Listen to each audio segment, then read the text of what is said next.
코로나19 사태로 한국교회는 주일 예배를 온라인 예배로 대체하는 등 이전에 없던 새로운 경험을 하고 있습니다. CBS는 코로나19가 한국교회에 어떤 변화를 줬는지 살펴보고 이를 극복하기 위해 어떤 노력이 필요한지 생각해보는 연속 기획을 마련했습니다. 오늘은 그 첫 순서로 코로나19 집단 감염 사태가 가장 심각했던 대구 지역 교회들의 상황을 살펴봤습니다. 최경배 기자입니다. 지난 2월 18일 코로나19 31번 확진자가 대구에서 발생하자 대구 지역 교회들은 긴박한 상황을 맞았습니다. 31번 확진자가 2단 신천지 신도로 확인되고 신천지 내부 집단 감염 사태가 드러나면서 지역사회 감염 우려가 현실로 이어졌기 때문입니다. 감염 확산을 막기 위해 발빠른 대처가 필요한 상황에서 대구 지역 교회들은 우선 주일 공예배를 온라인 가정예배로 전환하기로 결정했습니다. 처음엔 주일 예배를 축소하는 수준을 고려했지만 코로나 확진자가 급증하는 상황에서 긴급히 내린 결정이었습니다.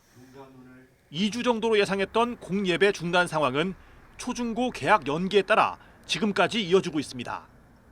교회가 참 이 사회에 대한 빛과 소금으로서의 역할, 그리고 공적 기관으로서의 역할과 사명을 다하고 또 우리 성도들의 건강을 지키기 위해서라도 그럴 수밖에 없었던 것을 우리 모든 교계 지도자들과 성도들에게 이해해 주시기를 부탁하고 싶습니다.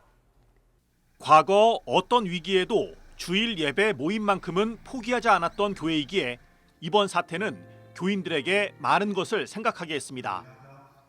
다행스러운 것은 예배당에 모이지 못하는 상황을 통해 오히려 공동체 예배의 소중함을 깨달았다는 교인들의 반응이 많았다는 점입니다.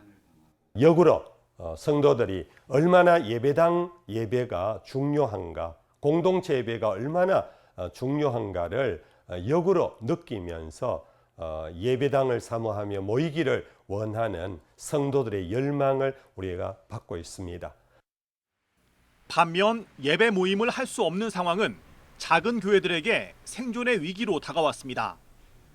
특히 상가 건물을 임대해 사용하는 작은 교회들은 교인들이 모이지 않더라도 월세를 납부해야 하고 목회자 가정의 생활비도 걱정해야 하는 상황입니다. 코로나 사태가 터지기 전에는 교회 사례비와 또 사모인 제 아내가 또 뭐 방과 후 이렇게 학원 강사를 하면서 여러 가지 뭐 그래도 작게나마 최소한 생활을 이렇게 유지할 수 있는 그런 상황이었지만 지금은 이제 학교들도 다 방학을 하고 또 그런 상황이어서 어려운 가운데 또 그렇게 인내하면서 살아가고 있습니다. 다행인 건 작은 교회들을 돕는 손길이 있다는 점입니다. 행복한 우리 교회 조현태 목사도 성시화운동본부와 지인 등을 통해 도움을 받아 당장의 어려움을 이겨나가고 있습니다. 수도권의 작은 교회가 대구 지역 작은 교회의 아픔을 걱정해 도움의 손길을 내민 사례도 있습니다. 심지어 강남 대치동에 있는 어떤 목사님은 엊그제 전화 오셔서 그 교회는 상가 월세가 너무 세서 월세를 뺀다고 했는데 그 돈을 대구에 월세 지원금으로 주겠다고 해서 참 마음의 감동과 먹먹함이 있었던 시간이었습니다. 3월 30일 기준 국내 코로나19 확진자 9,661명 가운데 무려 68.6%인 6,624명이 대구에서 발생하는 등 대구 지역은 코로나19로 인한 피해가 컸습니다. 대구 지역 교회들도 어느 지역보다 심각한 피해를 입었지만 이를 통해 예배의 본질을 깨닫는 소중한 시간을 보내고 있습니다. 나아가 어려운 이웃 교회를 돌아보며 돕는 손길을 통해 힘겨운 시간을 함께 이겨내고 있습니다. CBS 뉴스 최경배입니다.